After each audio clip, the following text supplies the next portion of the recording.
Бұл Ар-Рахман сураһының 27 аятын тәрҗемә иткәндәр. Бұл аятта әйтелгән: "Куллун ман алейха фан ва ябqa ваҗһу раббика зул җалали вал икрам."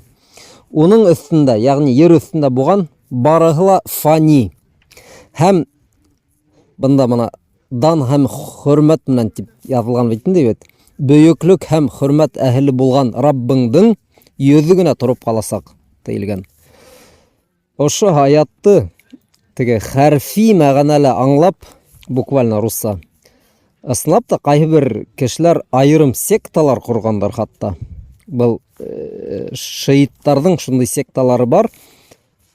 Раббыбыздың тик йөзе генә торып кала, торып калды хатта. Шул йөз фәлән кешегә күсте. Пайгамбарлардан пайгамбарларга күсеп килде. Шунан Мөхәммәд пайгамбардан саллаллаху алейхи ва саллям Али радиллаһу анһуга, Алинан безнең шейхыбызга дип. Бұл әгәр яңылышмаһам Банания дигән бер шундый ниләр фирка секта инде шииттарның бит. Мына Коръан гарәп телендә индерелгән. Бұл беренчесеннән, икенчесеннән бит. Коръанды аңлаган кеше бер касанда үзенең акылын хүндерергә тиеш түгел. Әгәр Коръанда Алла Тәала әйтә икән, мана Раббыңның йөзе генә каласак, кемдер мана шунан әле без атап үткән уй китереп сыгара икән, шундый куркыныс хыгымта, дөресен әйткәндә тузга язмаган хыгымта бит. Тимәк, бұл кешенең башында ниндидер бәлә бар. Бұл кеше үзе алдан ук сектант булган һәм ана шул үзенең башында булган төрле адашуларны, астагфирулла, тузга язмаган фантазияларны ошо аяттан китереп сыгарган бит инде. Гарәп телендә әгәр әйтелгән икән, Раббыңның йөзе генә каласак, ягъни Аллаһ тик бер үзе генә торып каласак дип аңлар кирәк. Һәм дә кардәшләр, без күп тапкыр әйттек бит инде. Коръандың теге бұл аятын яки бер хадисты аңлар өчен без бұл аятка я хадискә дөйем карарга тиешбез.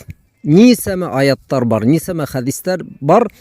Аллаһ Тәала Раббыбыз торып каласак, бөтен дөнья юкка сыгасак дип бит. Буның туралы әйтелгән бит инде. Буның туралы Коръанда әйтелгән.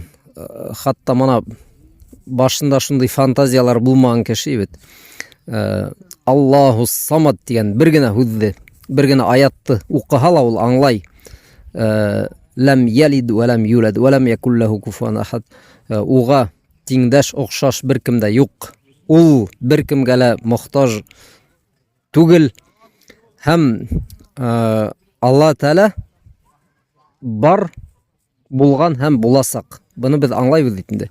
Бер генә аятты укып, мана йөзе Аллаһтың йөзе каласак, Раббыбызның тик йөзе каласак дигәнде укып, ана шундый ниндидер әкияттәр уйлап сыгара икән кеше.